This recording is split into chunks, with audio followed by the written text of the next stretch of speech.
Good morning मेरे प्यारे बच्चों। I love you. देखिए, किरचॉफ के नियम तथा वैद्युत प्रपथ। इसलिए वैद्युत सेल होती है।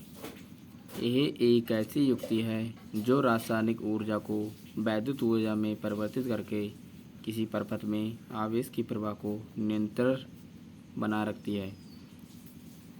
दूसरा बिंदु इसका है, एकांक आवेश को पूरे प्रपथ में प्रवाहित करने में सेल द्वारा दी गई ऊर्जा को सेल का वैद्युत वाहक बल E कहते हैं, अर्थात E बराबर W/Q।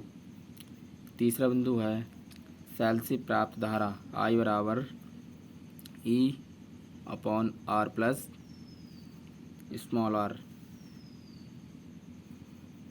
तीसरा बिंदु है, सेल से धारा लेते समय इसके सिरों का विभवांतर क्या होता है। देखिए, विभवांतर B बराबर E-IR।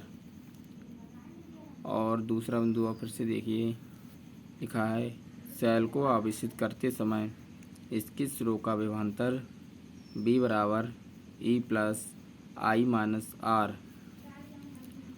और बिंदु देखिए, सेल का आंतरिक प्रतिरोध R बराबर capital R bracket E/B-1 bracket बंद।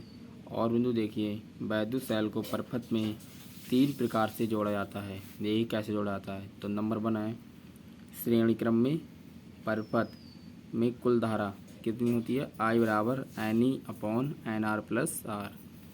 सेकंड बिंदु है, समांतर क्रम में प्रपथ में कुल धारा I बराबर NE/R प्लस NR बराबर NE/M।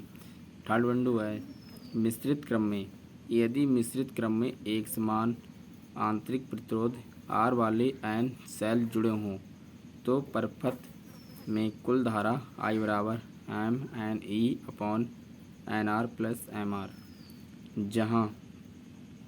जहाँ N बराबर सेलों की संख्या, M बराबर पंक्तियों की संख्या, E बराबर वैद्युत वाहक बल, R बराबर बाह्य प्रतिरोध तथा R बराबर आंतरिक प्रतिरोध।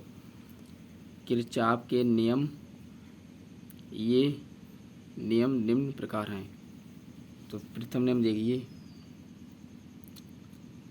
प्रथम नियम अथवा संधि का नियम, या प्रथम नियम कह लो अथवा इसे संधि का नियम भी कहते हैं। तो इसकी परिभाषा दी हुई है, किसी वैद्युत प्रपथ में किसी भी संधि पर मिलने वाली धाराओं का बीजगणितीय योग शून्य होता है।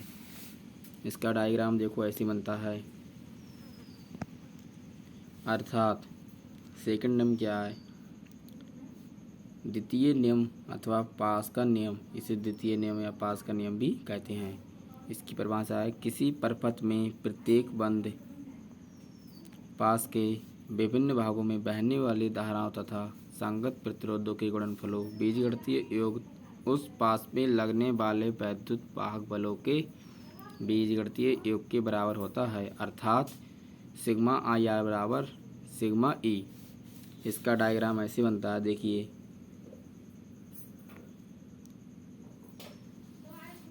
और इससे वेस्टिन सेतु का नियम, दूसरा नियम आया वेस्टिन सेतु का नियम।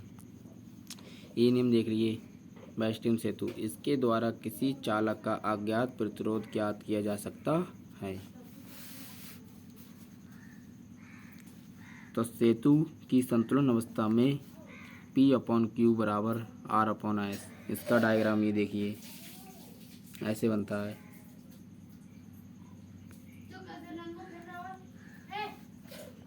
अब इसका एक बिंदु और भी है, मीटर सेतु।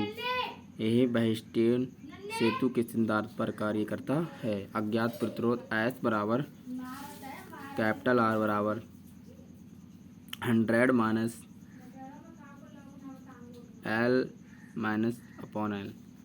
विभव मापी, एक किसी सेल का वैद्युत वाहक बल अथवा किसी वैद्युत प्रतिरोध के दो बिंदुओं के बीच वैद्युत विभवांतर मापने का एक यथार्थ उपकरण है। तो आज की क्लास में यही समाप्त करता हूँ। ये वेरी इम्पोर्टेंट क्वेश्चन था, आप इसे पढ़ के ज़रूर जाइएगा, क्योंकि ये परीक्षा में हर बार आता है। देख लीजिए, एक बार स्क्रीनशॉट ले लीजिए इसका।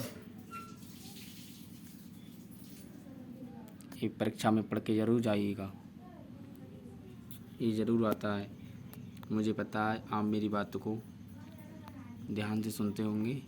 तो मैं आज की क्लास यहीं समाप्त करता हूँ।